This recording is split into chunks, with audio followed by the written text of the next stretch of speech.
नमस्कार। आज की इस वीडियो में हम चैप्टर 5 अर्थमेटिक प्रोग्रेशन अर्थात समांतर श्रेणी के बारे में बात करेंगे।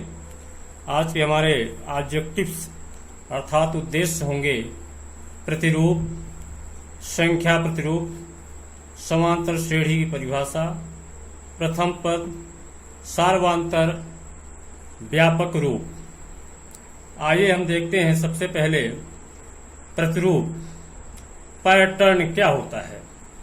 प्रारूप के समानार्थी शब्द हैं स्वरूप, ढांचा, तंत्र, विधि, तरीका, ढंग, रीत। जैसा कि हम जानते हैं कि प्रकृति में प्रत्येक वस्तु किसी न किसी प्रतिरूप पैटर्न का अनुसरण करती है। जैसे कि आपने देखा होगा कमल का फूल एक निश्चित पैटर्न में होता है। मकाई के भुट्टे के दाने, इसके दाने आपने देखा होगा एक लाइन में होते हैं। अब प्रश्न ये उठता है कि प्रतिरूप होता क्या है। A pattern is the way in which something happens, develops और इज डन। अर्थात कुछ घटित होने, विकसित होने या किए जाने के ढंग या तरीके को प्रतिरूप कहते हैं। यहाँ पर फिगर में आप देख रहे हैं कुछ प्रतिरूप संबंधी चित्र प्रस्तुत किए गए हैं। चित्र को ध्यान से देखिए। ये चित्र एक निश्चित प्रतिरूप में बने हुए हैं। यहाँ पहला देख रहे हैं आप, त्रिकोण है, फिर चतुष्कोण है, इधर एक चित्र ये बना हुआ है। इसके बाद फिर त्रिभुज की पुनरावृत्ति होती है, फिर ये चतुर्भुज आ जाता है, फिर ये चित्र आ जाता है, फिर त्रिभुज आता है, फिर चतुर्भुज आता है और अंतिम वही फिर रिपीट होता है। अर्थात इसमें एक निश्चित अंतराल के बाद पुनरावृत्ति होती है। इसी प्रकार से दूसरे चित्र को देखिए आप। इसमें तीन रंग हैं, येलो है, रेड है, ब्लू है। ये भी एक निश्चित पैटर्न में ही आगे की ओर बढ़ रहे हैं। यदि पहले फिगर को हम 90 डिग्री से घुमा दें तो दूसरा फिगर प्राप्त हो जाता है। फिर इसको यदि हम 90 डिग्री से घुमा दें क्लॉकवाइज तो तीसरा फिगर प्राप्त हो जाता है। अब फिर इसको 90 डिग्री से दोबारा हम घुमा दें तो ये चौथा फिगर प्राप्त हो जाता है। अर्थात इनमें भी एक नियमित नियम का पालन किया गया है। तो अब प्रश्न उठता है कि प्रतिरूप के बाद संख्या प्रतिरूप क्या होता है। तो संख्या प्रतिरूप की जब हम बात करते हैं तो संख्या प्रतिरूप भी एक प्रतिरूप ही होता है जिसमें संख्या संबंधी कुछ नियमों का पालन किया जाता है। आइए हम देखते हैं संख्या प्रतिरूप क्या होता है। तो संख्या प्रतिरूप एक्चुअल में संख्या प्रतिरूप संख्याओं के व्यवस्थित करने का एक तरीका होता है जिसके आधार पर निष्कर्ष निकाला जाता है। यहाँ पर संख्या प्रतिरूप के रूप में कुछ एग्जाम्पल दिए गए हैं, आप इनको सावधानी से देखिए। ये पहला डिब्बा है जिसमें लिखा हुआ है 1 लीटर, अर्थात इसकी कैपेसिटी धारिता है 1 लीटर की। दूसरे डिब्बों को देखें आप तो दूसरे डिब्बे में एक 3 लीटर की कैपेसिटी है। तीसरे डिब्बे में 5 लीटर की कैपेसिटी है। अब आप बताइए कि चौथे डिब्बे की कैपेसिटी धारिता कितनी होगी। पहचान गए? आपने ठीक पहचाना, इसकी 7 होगी। आपने कैसे चेक किया, कैसे अनुमान लगाया? आप देख रहे हैं कि 1 से 2 ए अधिक है, फिर 3 से 2 ए अधिक है अर्थात 5 है, तो 5 से 2 अधिक होगा अर्थात इसकी कैपेसिटी धारिता 7 लीटर की होगी। अगला वाला कितने लीटर का होगा? आपने ठीक पहचाना, इसकी कैपेसिटी धारिता 9 लीटर की होगी। इसी प्रकार से आप दूसरे जो बॉक्स बने हुए हैं उन बॉक्सों में कुछ नंबर लिखे हुए हैं, आप इन नंबरों को भी पहचानने का प्रयास करिए। पहले बॉक्स में 100 लिखा हुआ है, दूसरे बॉक्स में 105 लिखा हुआ है, तीसरे बॉक्स में 110 लिखा हुआ है। अब आप बता सकते हैं कि चौथे बॉक्स में क्या आएगा?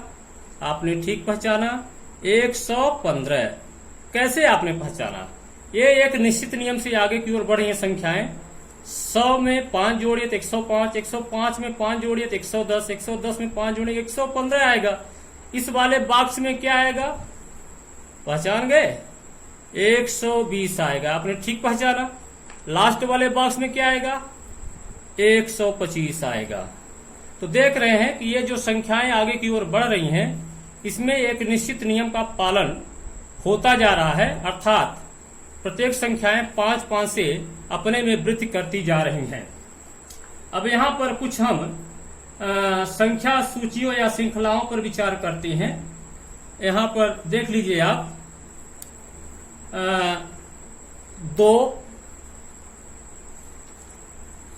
5, 8, 11, इस तरह से संख्याएं हैं। 2, 5, 8, 11 आप देख रहे हैं, ये संख्याएं 3-3 से आगे की ओर बढ़ रही हैं, अर्थात 2 में 3 जोड़ेंगे 5 आएगा, 5 में 3 जोड़ेंगे तो 8 आएगा, 8 में 3 जोड़ेंगे 11 आएगा। अगला अंक आप बता सकते हैं प्रतिरूप को देख करके, 11 धन 3 बराबर 14 आएगा।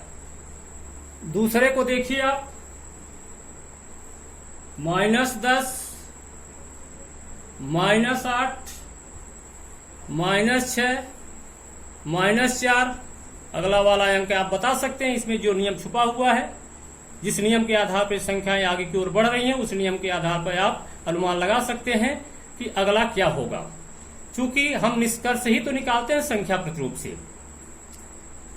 तीसरा जो संख्या की सूची है, उसको देख लीजिए आप, 1 का वर्ग, 2 का वर्ग, 3 का वर्ग, इसमें कैसे बढ़ रही हैं। इन संख्याओं से ध्यान से देखने पर ऐसा लगता है ये संख्याएं प्राकृत संख्याओं का वर्ग होती जा रही हैं।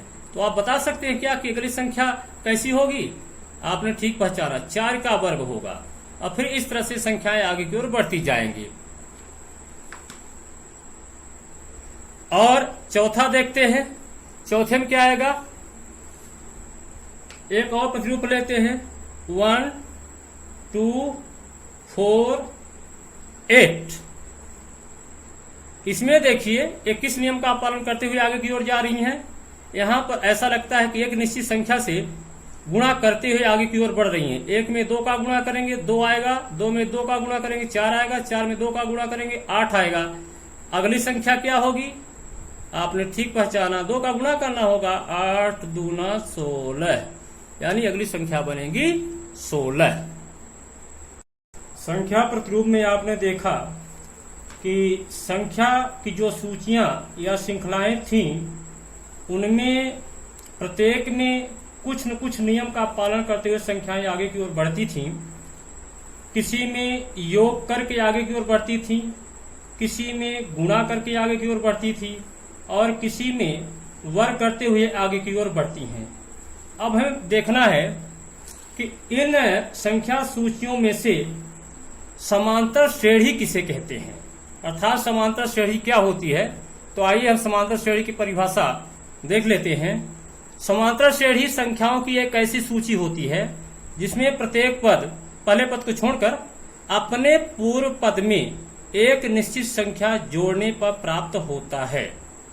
अथवा इसको हम दूसरे तरीके से भी कह सकते हैं, समांतर श्रेणी संख्याओं की एक ऐसी सूची होती है जिसमें किन्हीं दो क्रमागत पदों का अंतर समान होता है।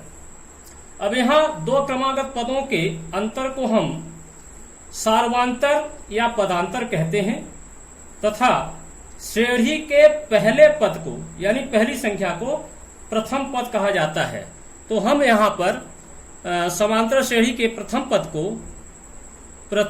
को ए से और सार्वांतर को डी से व्यक्त करते हैं, डी से व्यक्त करते हैं। यदि समांतर श्रेणी को ध्यान रखिएगा, 60 में हम लोग एपी भी बोलते हैं, अर्थमेटिक प्रोग्रेशन कहते हैं। यदि किसी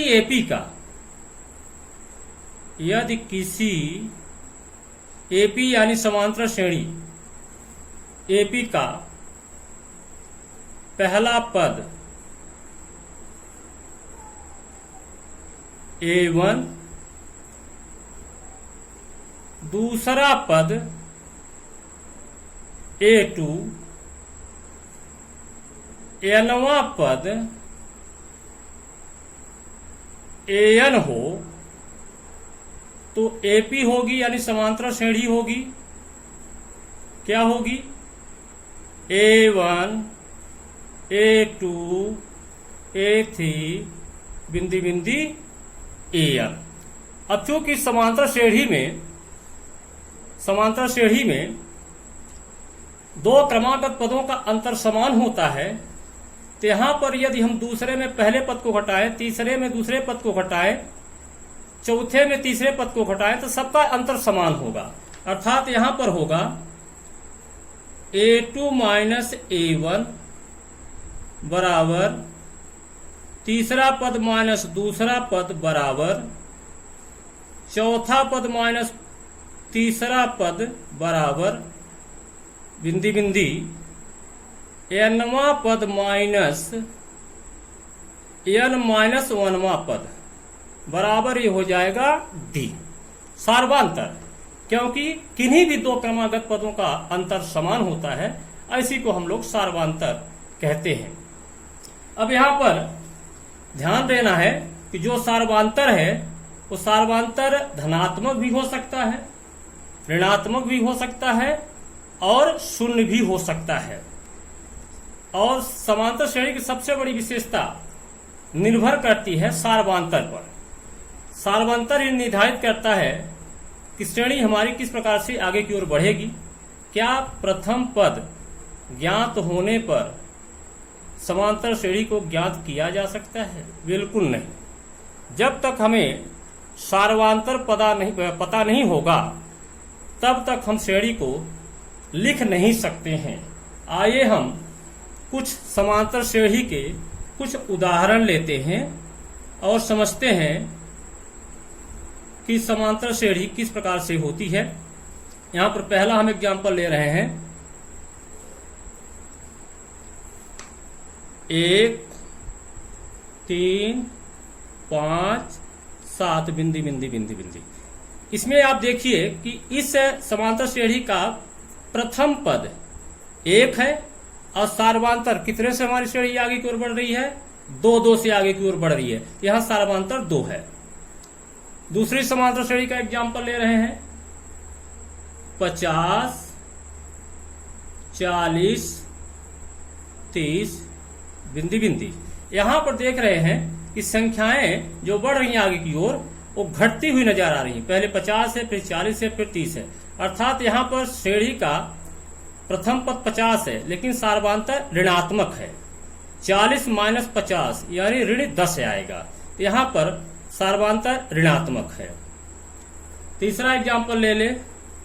2 2 2 बिंदी बिंदी। यहां पर देखिए आप दूसरे पद में पहले पद को घटाएंगे 0 आएगा, तीसरे पद में दूसरे पद को घटाएंगे 0 आएगा। अर्थात यहां पर सार्वांतर 0 है। चौथा एग्जांपल ले लें। √2 3√2 5√2।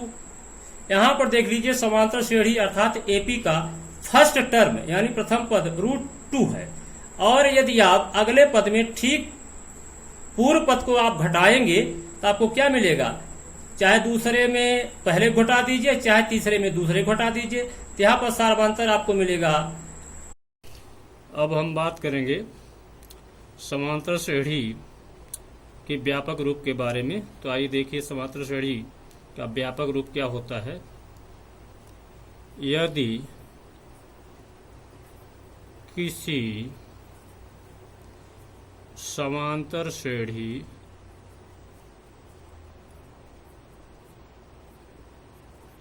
का प्रथम पद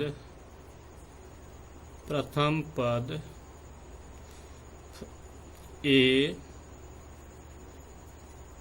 और सार्वांतर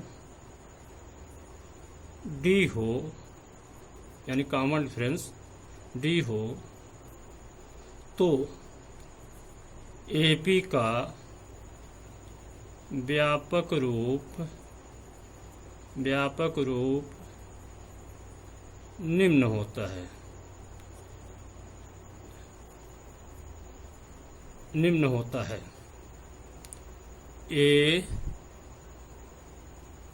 plus D, A plus 2D, A plus 3D dot dot dot. इस प्रकार से समांतर श्रेणी का व्यापक रूप होता है A plus D, A plus 2D, A plus 3D, और इसी तरह से आगे भी श्रेणी बढ़ती चली जाती है। यहाँ पर ए प्रथम पद है, ए प्लस डी द्वितीय पद है, ए प्लस 2D तृतीय पद है, ए प्लस 3D चतुर्थ पद है। इस प्रकार से समांतर श्रेणी का व्यापक रूप प्राप्त हो गया है।